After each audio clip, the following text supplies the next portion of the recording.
This is not something that we can ignore. It's not something we can just sweep under the rug as just another disturbing footnote in a sad election season. Because this was not just a lewd conversation. This wasn't just locker room banter.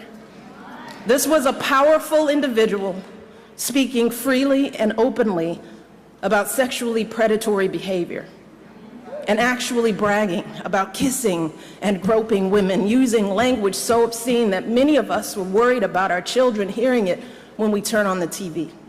It's one of countless examples of how he has treated women his whole life. And I have to tell you that I listen to all of this, and I feel it so personally.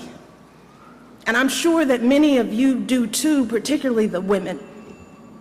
The shameful comments about our bodies, the disrespect of our ambitions and intellect, the belief that you can do anything you want to a woman.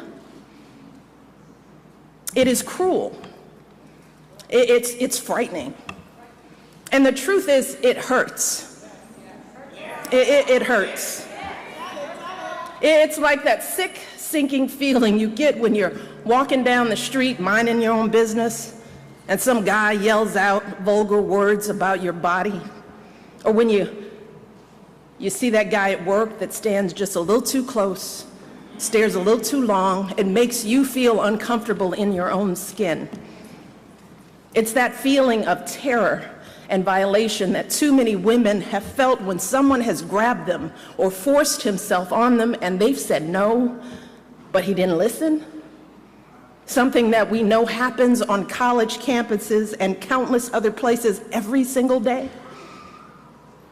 It reminds us of stories we've heard from our mothers and grandmothers about how back in their day, the boss could say and do whatever he pleased to the women in the office, and even though they worked so hard, jumped over every hurdle to prove themselves, it was never enough.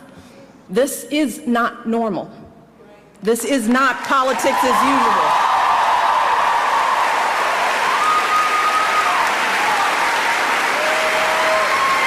This is disgraceful.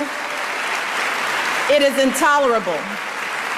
And it doesn't matter what party you belong to, Democrat, Republican, Independent, no woman deserves to be treated this way. None of us deserves this kind of abuse. And how is this affecting men and boys in this country? Because I can tell you that the men in my life do not talk about women like this, and I know that my family is not unusual.